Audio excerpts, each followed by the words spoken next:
O assédio sexual, ele pode ser realizado verbalmente, por escrito ou por gestos. Então, quais são os peguinhas que o examinador de banca de concurso e o professor da faculdade costuma colocar para confundir o aluno? Ele coloca uma situação e coloca o autor como sendo superior hierárquico da vítima. Porém, ele coloca lá que houve constrangimento mediante violência ou grave ameaça. Então já sai do assédio sexual e nós vamos ter que voltar lá no estupro, dependendo da idade da vítima. Por quê? Porque quando você lê aqui o crime de assédio sexual, ele não fala de violência e de grave ameaça. Então, se o gerente coloca uma faca no meu pescoço e me obriga a manter relação sexual com ele, não é assédio sexual mais.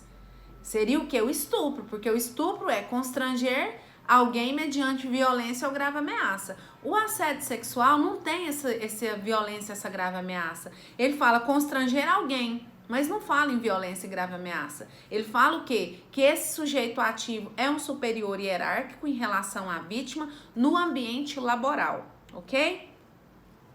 E aí vocês podem cantar na casa de vocês aquela musiquinha que eu cantei, né, em sala de aula, que eu tanto gosto de ouvir.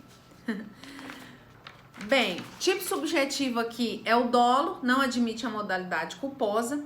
Como é que esse crime se consuma?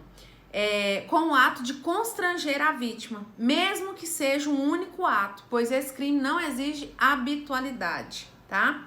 Então é um crime formal, ocorrendo a vantagem ou favorecimento objetivado pelo agente, ter-se-á o exaurimento do crime. O que é isso? Com o constrangimento, o crime já está consumado. Se há efetiva realização desse favorecimento, dessa vantagem sexual, isso é considerado o quê? Mero exaurimento do crime. Isso vai ser levado em conta lá na dosimetria da pena, tá? E não para falar se foi consumado ou se foi tentado. Ele se consuma com constrangimento, pois trata-se de um crime formal. A tentativa é possível somente na modalidade escrita, tá? Porque se ele é um crime formal com constrangimento, se ele for na modalidade falada, quando o superior constrange a vítima, o crime já está consumado. Então, para que aconteça a tentativa do crime de assédio sexual, tem que ser na modalidade escrita. Então, vamos supor que o superior hierárquico escreva uma carta, né, para a vítima e essa carta é interceptada. Então, por circunstâncias alheias à vontade do agente, o crime não se consumou. Então, aí daria sim a tentativa. Vamos lá. Parágrafo único. Foi vetado, né? Parágrafo 2º. A pena é aumentada em até 1/3 se a vítima é menor de 18 anos. Então, se a vítima for menor de 18 anos, no crime de assédio sexual, a pena é aumentada de 1/3. Voltando um pouquinho, porque eu pulei aqui no vídeo e não quis gravar novamente, nós pulamos um crime que chama-se importunação sexual, que é o crime do artigo 215-A. Que diz o seguinte: praticar contra alguém e sem a sua anuência ato libidinoso com o objetivo de satisfazer a própria lascívia ou a de terceiro, reclusão de 1 a 5 anos. Esse crime ele foi inserido aqui, ó, pela a lei 3.718/2018, porque até então essas situações aqui que aconteciam de praticar ato libidinoso sem a anuência da vítima, era considerado uma contravenção penal que estava lá na lei de contravenção penal, no artigo 61, que chamava importunação ofensiva.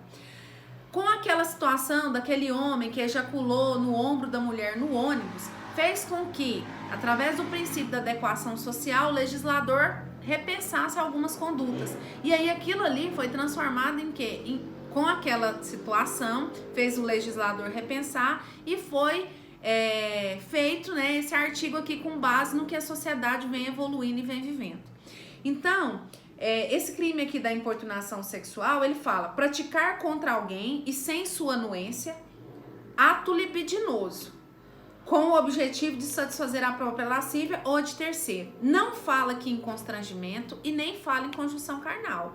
Aqui fala ato libidinoso, e foi o que aconteceu ali naquela situação. Não houve constrangimento ali com a vítima, não houve conjunção carnal, mas houve o ato libidinoso e não houve anuência da vítima. Tanto é que a vítima, nos relatos que a gente assistiu pela mídia, pela televisão, ela fala que nem viu. Quando ela viu, ela sentiu, né, que o homem dentro do ônibus havia ejaculado no ombro dela.